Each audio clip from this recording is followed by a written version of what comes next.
Најнапред благодарам во моје име и во име на Сдруженијето од кое доаѓам. Ќе ми просите за гласот затоа што гласите жици ми се алат во професијата надвор од активизмот граѓански. Ќе замолам после тоа, ако некој има да постави некој прашање до мене, нека не го користи моето презиме, затоа што презимето овие денови е доста употребувано во некоја друга конотација.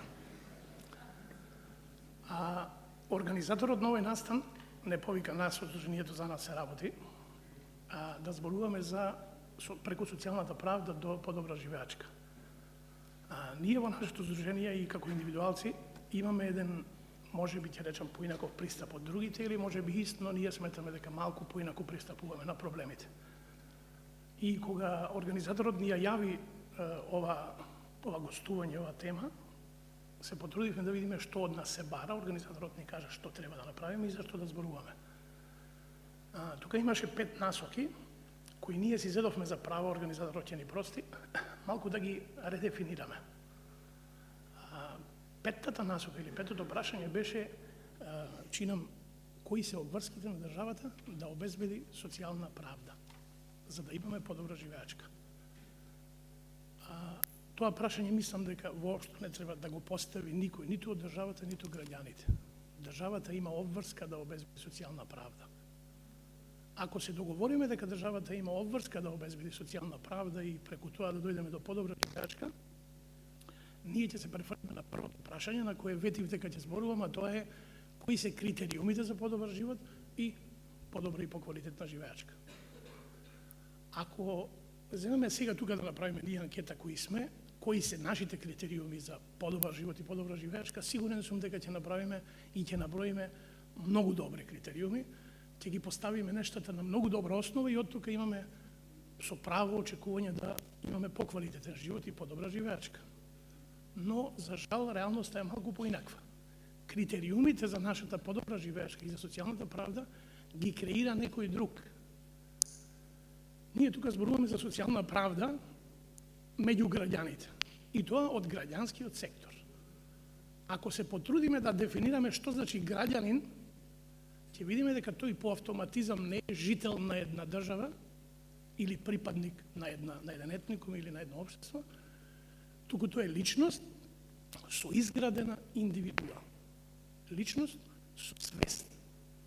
И често пати во граѓанскиот сектор, таму каде што присуствуваме на некои трибини или дебати, се поставуваат прашањата како вие граѓаните, односно граѓански здруженија, ќе ја разбудите свеста на граѓанинот во Македонија.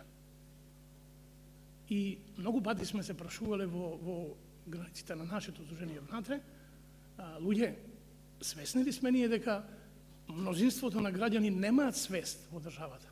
И што ние кај нив ќе будиме? Знаете, проблемот веројатно тргнал од осамостојувањето. Веројатно, создавајќи ја државата, некој направил превид дека граѓанинот треба да се едуцира што значи да биде граѓанин и треба да си ја креира својата индивидуа. Иако може би звучи малку филозофски или идеолошки овој пристап, но заради мојата професија си земам за право така да ги гледам работите. И како граѓани, кои веројатно сме свесни или имаме свест или имаме своји индивидуи, а сме малцинство, имаме обврска да гризиме, како што некој пред ме рече. И јас, кога се подготвував за ова кратко излагање, се сетив на моите студентски денови и на една книга од познатиот Вуди Ален, се вика Сад Смоквит, имено зборува за мемуарите на Берберот на Хитлер. И Берберот на Хитлер вели, јас тој човек го пострижував и му ја бричев брадата. И кога научив какви злосторства прави, знаете што му направив? Му го лабавев чаршафот околу вратот, за да му паѓат влакненца во вратот и да го боцкаат. Ете тоа му направив. И мислам дека ние како граѓански сектор само го олабавуваме чаршафот околу вратот на оние кои ја водат и креираат политиката, простете ми припадниците на моментот опозицијата, но мислам дека треба еднаш да се договориме дека оној пристап, кога ние како граѓански здруженија ќе пристапиме до политичките партии, ќе речеме, слушајте, нашата држава, нашето општество има проблем, например, со еманципација на, не знам, на ромите или со правата на жените. И политичките партии ќе речат, навистина, видиш, тоа не сме го определено, ворете, до овдека сте ви, од тука преземаме ние. Јас секогаш се прашувам како тоа постојат вие и ние. Нели во граѓанското општество ние сме сите заедно и заедно го креираме општеството.